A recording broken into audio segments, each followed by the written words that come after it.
Sir, kasi nung Friday kayo rin po yung nagsabi na may kumakausap from minority sa mga members ng majority.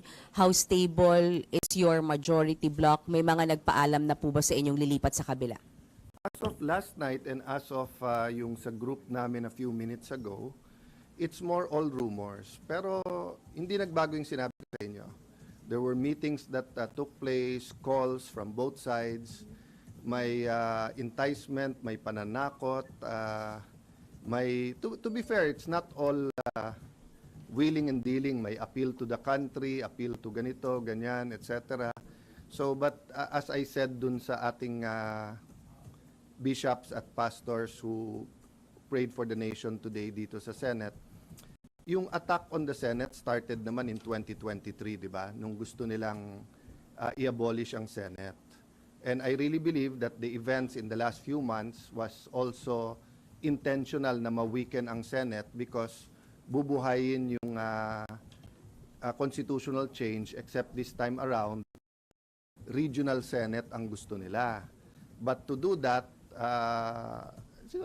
part of the enticement is that may term extension and then yun nga, regional Senate. In theory, maganda yun kasi each region will have their senators. But the reality is, if you have 36, 48, 60 senators, yung possibility na maging rubber stamp, nandun talaga. Diba? So at this time of crisis, I don't take it against anyone of thinking about political reforms, whether maganda yung motibo o hindi. Pero naghihirap ang tao eh. So whether you talk about electricity, agriculture, prices of gamot, prices of rice, dun muna sana. Having said that, kanya-kanyang pananaw yan eh. Iba pananaw din nila sa Senate leadership, di ba? Yung anyone but Cayetano, nung nag-attempt kami nung February, yung kandidato namin, yun din ang sinabi sa amin eh. Anyone but siya. So ang point ko, I think it's more of anyone that they cannot control. Sir, isa na lang sa akin. As of 2:03 ngayong hapon, you have 13, sir. Can you say that? To the best of my knowledge, wala namang dun sa aming kamusta, check, usap tayo mamaya, punta dito. 'Di ba? So now, if pag-usap namin, biglang may kakausap sa amin, that's beyond my control. No? So meaning, as of Saturday and Sunday, so nag-meet pa kami Saturday, usap, made calls, hindi ko naman nakausap lahat yesterday, talk to some, okay pa lahat, sabi yung walang bibigay, pero grabe ang pressure. At saka talagang nag-aaway, sinasabi daw may 13 na, may 14. So as of this morning, 7 o'clock, 7:35, 8 o'clock, may tumatawag na. So okay na, wala namang hindi sumasagot sa chat groups at sa communication namin, di ba? Having said that, if may palitan naman, it would be smart naman to tell us in the last minute. And so it would be smart to tell in the last minute, and I won't take it against them, di ba? So simple lang yan. Kung nilagay ako dito ng Panginoon for an 8-day mission, tatanggapin ko yon. Pero kung ang mission ko is simulan yung impeachment, tatanggapin ko rin yon, di ba? Yung isang senyales sa akin doon, kung gaano kadali na nakuha ko yung Senate presidency, gaano kadali in the sense that, saan ka nakakita, 12, hindi mo nililigawan, hindi mo pinapangakuan ng committees or kung ano man, lahat ng kapangyarihan around this earth ginamit against, pero they're sticking together, ituloy natin. So it's a privilege serving you, serving our people, serving the Senate. But pag sinabi nilang iiba direction, I will respect that. So tanggap niyo, sir, sorry to ask, if you will be the shortest serving SP, sir? It's not how long your life is, it's how meaningful it is. Diba? Some people live 100 years and say, where has the time gone? Diba? The Lord Jesus lived a little bit over 30 years, pero in 3 years, nagawa niya lahat ng gusto niyang gawin. Of course, I'm human. I think I can do much more if it's 8 months rather than 8 days, but that's not in my control.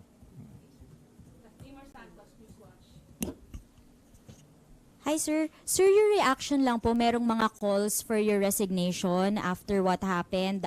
Binabatikos po yung pag-alis ni Senator Bato, the shooting incident, and si Director Matibag also said you should be held accountable. Your reaction to all these? Okay.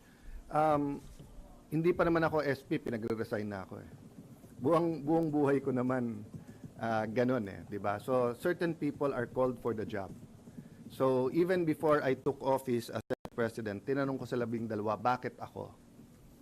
And may reason kung bakit ako. Maybe because I was there during the time of crisis. You remember, nung pandemic, nag-break ang Senate, di ba?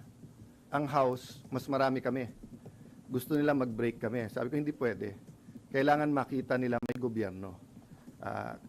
Konti na lang siguro tayo dito. I don't blame naman yung mga nag-suggest sa akin Wednesday night na wala daw pasok the next day Thursday at i-cancel lahat. Sabi ko, hindi pwede. Kailangan makita nila may gobyerno dito. So, ang message ko sa NBI, hindi nyo natibag ang Senado. Under Alan Cayetano, hindi nyo natibag ang Senado. So, kung sino man, if I continue or may papalit sa akin, okay? Ulitin ko ha, during my watch, hindi nyo natibag ang Senado. Now, kung if I remain or kung papalitan ako, sana hindi matibag ang Senado. The Senate is a target, di ba? Because we are the last line of defense sa pagdating ng hindi impartial na impeachment. We're the last line of defense sa budget. We're the last line of defense sa charter change. We're the last line of defense sa kung gustong yumurak o sumira sa ating democracy. I'm not saying we, the Senate, but leadership matters. Di ba? So, dun sa nagsasabing take responsibility, kayo pumasok dito, kayo na maril eh. Tapos kami pagre-resignin nyo. Dapat kayo mag-resign.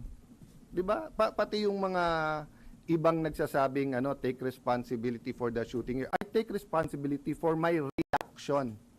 Di ba? So, kung mamato ako dito, batuhin niyo ako pabalik, kayo magre-resign. Ako na mato eh. The one who takes, you take responsibility for your action. So, I will take responsibility for my reaction, how I handled everything. But I take responsibility for them shooting at us. Confirmed na, may gunpowder yung hinuli. Sa loob ng Senado hinuli yon ha.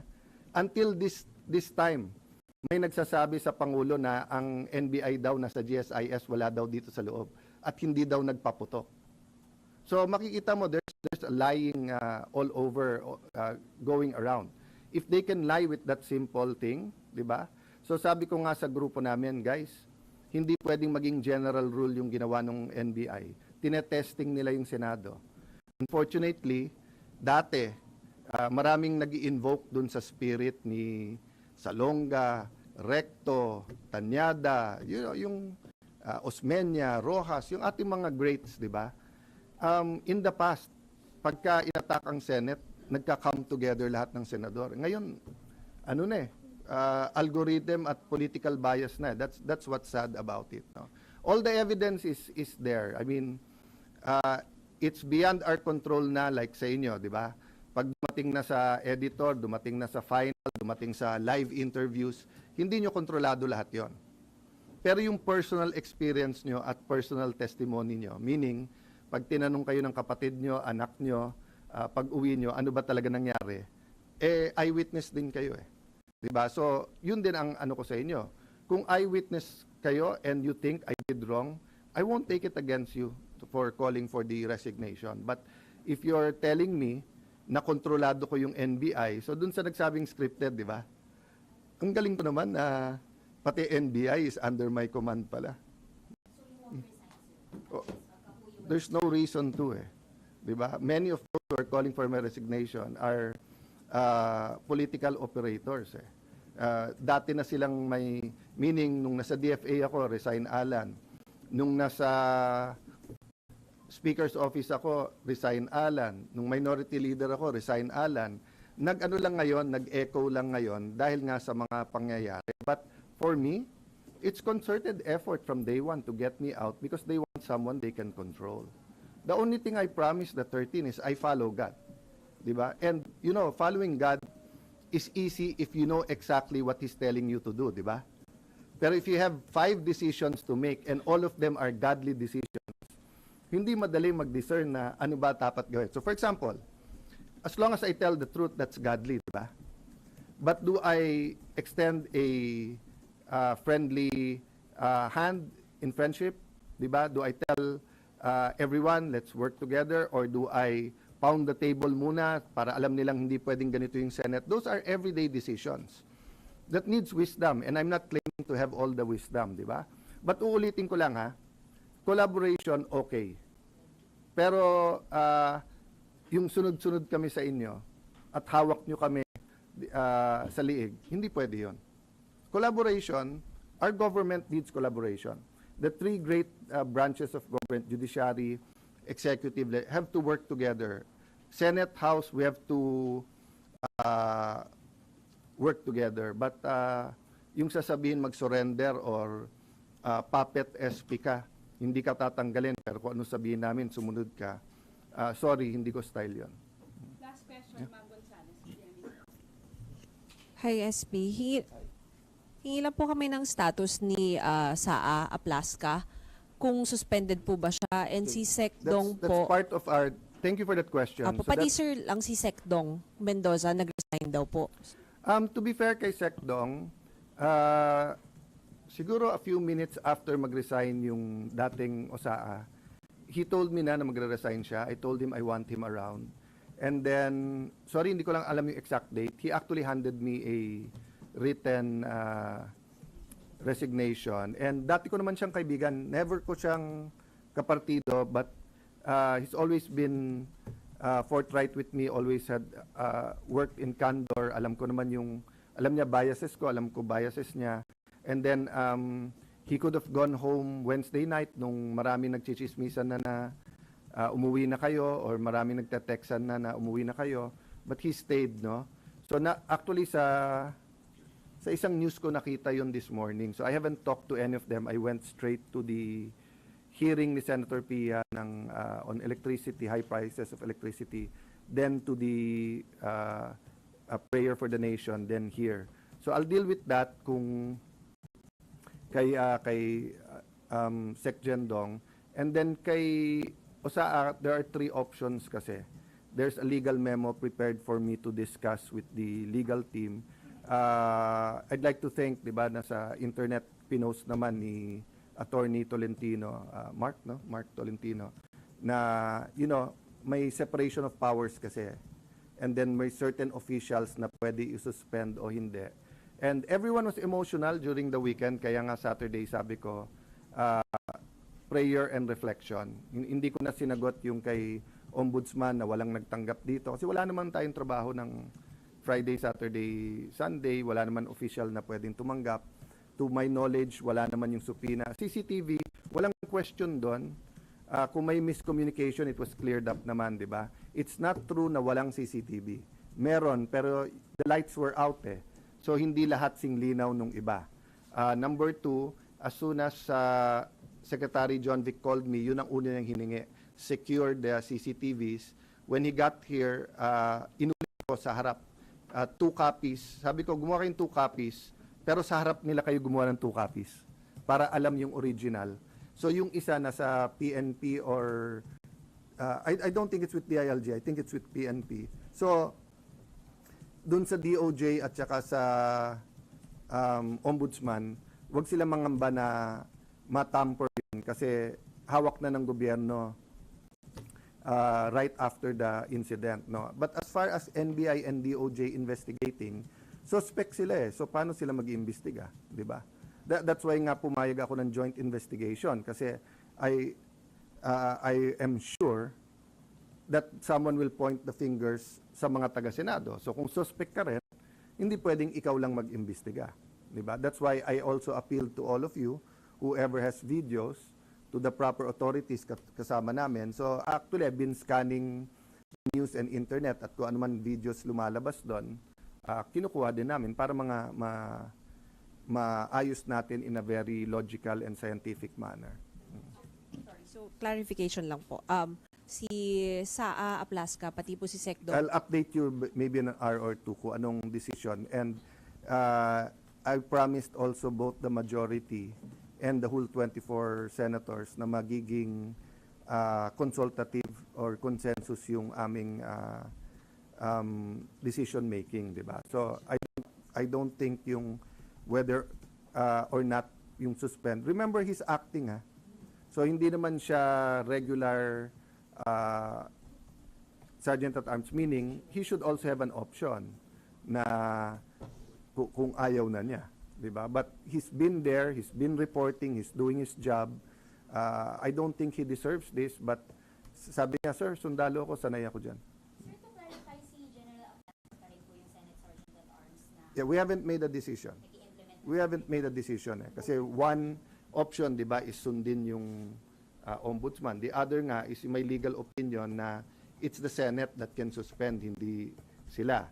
And then one is to suspend pero to question sa CA. The other one is sila mag-question sa CA. So there's really 1,000 decisions that have to be made, but I just want to focus on convening as an impeachment court, organizing the Senate para wala nang magsabi-sabi na delay.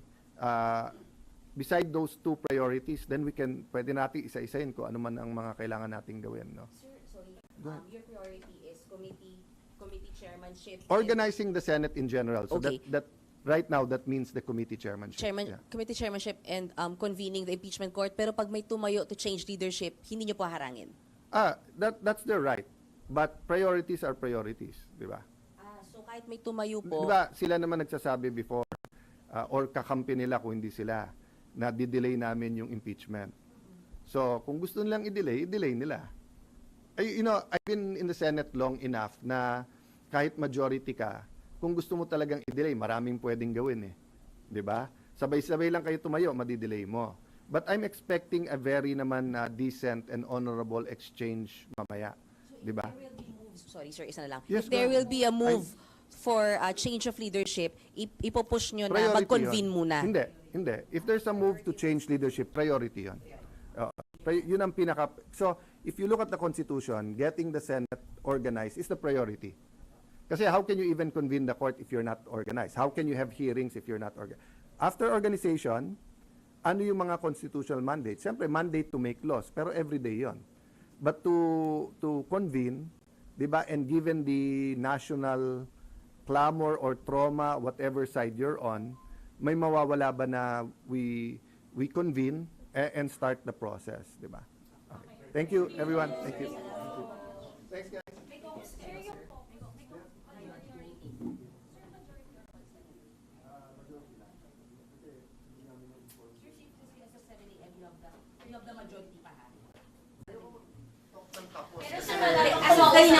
To my knowledge, this morning intact pa kami. To